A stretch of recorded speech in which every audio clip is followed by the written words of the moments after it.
우리 몸의 심장을 자동차 엔진이라고 한번 생각해 볼까요?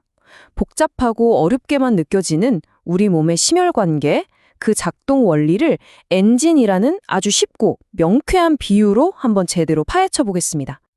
자, 오늘 우리가 함께 살펴볼 내용입니다. 먼저 우리 몸이 보내는 경고 신호, 그러니까 엔진의 경고등이죠. 이걸 알아볼 거고요.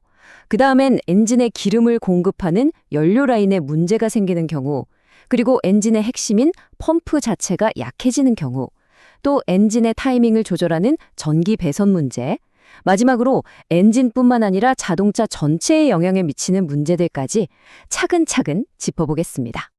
가슴이 좀 답답하거나 심장이 두근거릴 때, 요즘 좀 피곤해서 그런가 보다 하고 넘길 때가 많잖아요. 그런데 이게 사실은 우리 몸의 엔진룸에서 보내는 아주 중요한 구조 신호일 수 있습니다. 그럼 우리 몸에 엔진에 문제가 생겼을 때 과연 어떤 경고등이 켜지는 걸까요? 이건 정말 우리가 절대 무시하고 넘어가면 안 되는 핵심 신호들입니다. 자, 보세요.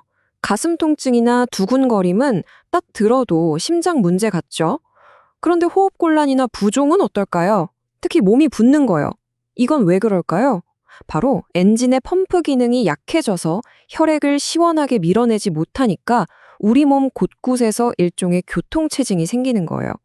혈액이 정체되면서 몸이 붓는 거죠. 이렇게 각각의 증상들은 우리 엔진의 어떤 부분에 문제가 생겼는지 알려주는 결정적인 단서가 됩니다. 그럼 이제 가장 흔하면서도 아주 치명적인 문제로 넘어가 볼게요. 바로 엔진 자체에 에너지를 공급하는 연료 라인, 즉 심장의 혈관에 대한 이야기입니다. 이게 뭐냐면요. 말 그대로 심장으로 가는 연료 라인이 기름때 같은 걸로 점점 좁아지거나 꽉 막혀버리는 거예요. 엔진에 기름이 제대로 공급이 안 되면 어떻게 되겠어요? 당연히 엔진이 힘을 못 쓰고 결국 멈춰버리겠죠. 근데 이 혈관이 하루아침에 꽉 막히는 게 아니에요. 시작은 정말 사소한 상처에서부터입니다. 혈관 안쪽에 작은 상처가 나면 우리 몸이 그걸 치료하려고 콜레스테롤 같은 걸 보내서 땜질을 해요. 이게 바로 플라크라는 건데요. 문제는 이 땜질이 계속 두꺼워지면서 혈관을 점점 좁게 만들다가 어느 순간 펑 하고 터지면서 혈관을 완전히 막아버리는 최악의 상황으로 갈 수 있다는 겁니다. 자, 여기서 정말 중요한 개념 두 가지가 나와요. 바로 협심증과 심근경색입니다. 둘 다 위험 신호지만 그 심각성은 하늘과 땅 차이예요. 협심증은 연료 공급이 잠깐 부족해서 엔진이 나 좀 이상해 하고 경고등을 켜는 상태라면요. 심근경색은 연료 라인이 아예 끊어져서 엔진 부품이 타들어가며 망가지는 정말 심각한 고장 상태라고 할 수 있습니다. 그럼 이 둘을 어떻게 구분할 수 있을까요? 가장 큰 차이는 바로 시간과 회복입니다. 협심증은 보통 통증이 10분 안에 끝나고 좀 쉬면 괜찮아져요. 일시적인 문제니까요. 하지만 심근경색은 30분 이상 극심한 통증이 계속되고 쉬어도 전혀 나아지질 않습니다. 이건 지금 심장 근육이 영구적으로 죽어가고 있다는 아주 위험한 신호입니다. 자, 연료 라인을 봤으니 이제 엔진의 심장부, 바로 펌프 자체에 생기는 문제들을 한번 들여다보겠습니다. 심보전이라고 하면 보통 심장이 멈춘 거라고 생각하기 쉬운데 그게 아니고요. 펌프가 낡고 힘이 없어져서 예전만큼 피를 시원하게 쭉쭉 뿜어내지 못하는 상태, 그러니까 엔진 효율이 뚝 떨어진 상태라고 보시면 됩니다. 우리 심장 펌프는 크게 왼쪽 펌프, 오른쪽 펌프로 나뉘어서 일을 해요. 온몸으로 깨끗한 피를 보내주는 왼쪽 펌프가 고장나면 그 뒤에 있는 폐에 혈액이 정체되면서 숨이 차게 됩니다. 반대로 온몸을 돌고 온 피를 받아들이는 오른쪽 펌프가 약해지면 다리나 복부 같은 몸 아래쪽에 혈액이 고여서 퉁퉁 붓게 되는 거죠. 펌프가 전체적으로 약해지는 것 말고도 다른 문제들도 있습니다. 펌프를 이루는 근육 자체가 병이 들어서 딱딱해지거나 아니면 혈액이 드나드는 문 역할을 하는 판막이 고장나서 피가 역류하는 경우도 있죠. 자, 지금까지는 배관이나 기계 같은 물리적인 문제를 봤다면 이제는 좀 더 첨단 기술 영역으로 가볼까요? 바로 엔진의 타이밍을 제어하는 전기 시스템의 문제입니다. 엔진이 아무리 튼튼해도 전기 신호가 엉망이면 제대로 작동할 수가 없겠죠. 부정맥이 바로 그런 겁니다. 심장을 규칙적으로 뛰게 하는 전기 신호에 문사가 생겨서 심장이 제멋대로 뛰는 거예요.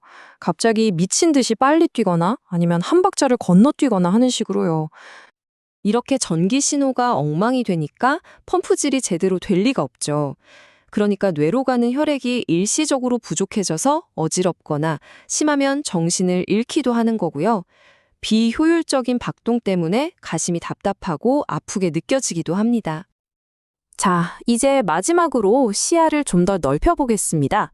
심장이라는 엔진 하나만이 아니라 이 엔진과 연결된 우리 몸의 순환계 전체에 영향을 미치는 문제들을 살펴볼게요. 고혈압, 정말 흔한 문제죠.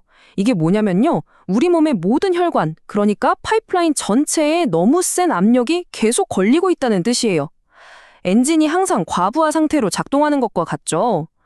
여기 표에 나오는 숫자들, 바로 이 압력 수치인데요. 이 압력이 계속 높으면 엔진 자체는 물론이고 혈액이 흐르는 모든 파이프가 서서히 손상됩니다. 그리고 꼭 기억해야 할 점은 이런 문제가 심장에만 국한되지 않는다는 겁니다. 심장으로 가는 혈관이 막히는 것처럼 다리로 가는 혈관이 막히기도 하고요. 심지어 우리 몸의 배수 시스템인 림프계에 문제가 생겨서 만성적인 부종을 일으키기도 합니다. 우리 몸은 이 모든 게 다 연결되어 있으니까요. 와, 이렇게 들어보니까 문제가 정말 다양하죠? 그럼 이렇게 복잡하고 중요한 우리 몸의 엔진, 도대체 어떻게 관리해야 할까요? 당연히 예방정비가 핵심이겠죠.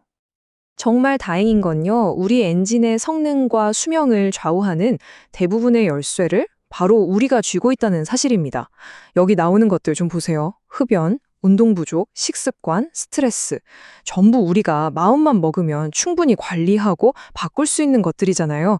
이게 바로 우리가 직접 할 수 있는 최고의 엔진 정비입니다. 오늘 우리가 함께 살펴본 우리 몸의 엔진 이야기 어떠셨나요? 이제 내 몸이 보내는 작은 신호들을 아는 것, 그리고 어떤 것들이 내 엔진을 망가뜨리는지 아는 것이야말로 내 건강을 스스로 지키는 가장 확실한 첫걸음입니다.